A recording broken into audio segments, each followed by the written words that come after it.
Pour pouvoir faire une division, il faut connaître nos multiplications.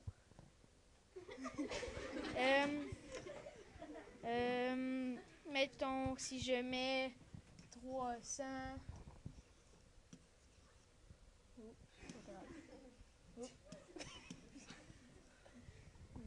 15.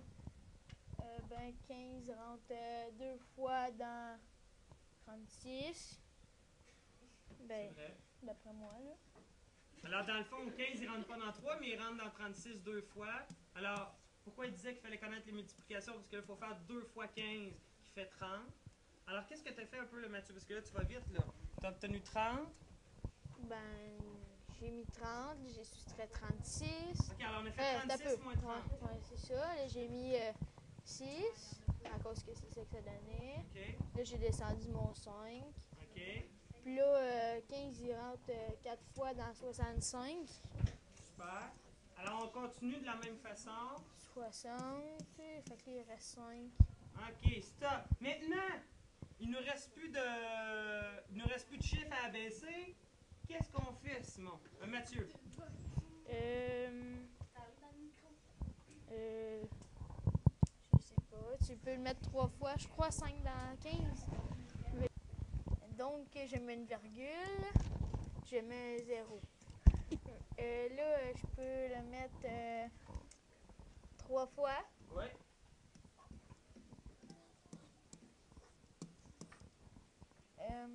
5. Puis là, je refais la même chose, mais je mets pas de virgule. Exactement. Ça, 3, là, ça fait un autre 3. 45. Mais là, ça va faire ça illimité, là, à l'infini. Ça va faire ça à l'infini. Félicitations, Mathieu, pour ton beau travail. Et ce qui reste à faire... Supposons, il nous reste à écrire notre réponse. Donc, on avait 365 divisé par 15. On peut dire que c'est égal à 24,3. Et on peut mettre un petit trait sur le 3. Ça veut dire que c'est périodique. Ça veut dire qu'il va y avoir des 3 qui vont se continuer à l'infini. Si on n'avait pas eu des 3, comment on aurait pu rendre notre réponse? Monsieur Cadotte. Bon, on aurait pu mettre un reste, c'est vrai. On aurait pu dire reste 5. Ou on pourrait dire, moi, je vous donne le droit d'écrire 2 chiffres après la virgule. Donc, la précision que je vous demande, c'est 2 chiffres après la virgule. Donc, ici, on aurait pu aussi écrire égal à 24,33. Et là, pour dire que ça continue, on peut mettre 3 petits points. Donc, vous dites, moi, j'ai arrêté à 2 chiffres après la virgule, mais ça continuait. Non. Une autre façon de faire qui est correcte aussi, c'est de dire c'est environ égal à 24,33.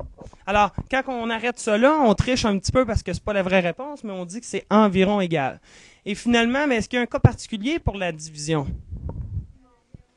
Oui, donc qu'est-ce que ça fait quand on divise par 0?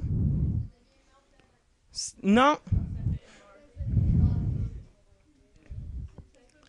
0 divisé en 3. Si j'ai 0 $ que je partage avec 3 amis, on va avoir combien chacun? On va avoir 0. Si on a 3 $ qu'on veut séparer en 0, ça, c'est impossible à faire. 3 $, on peut séparer ça en un paquet de 3 $.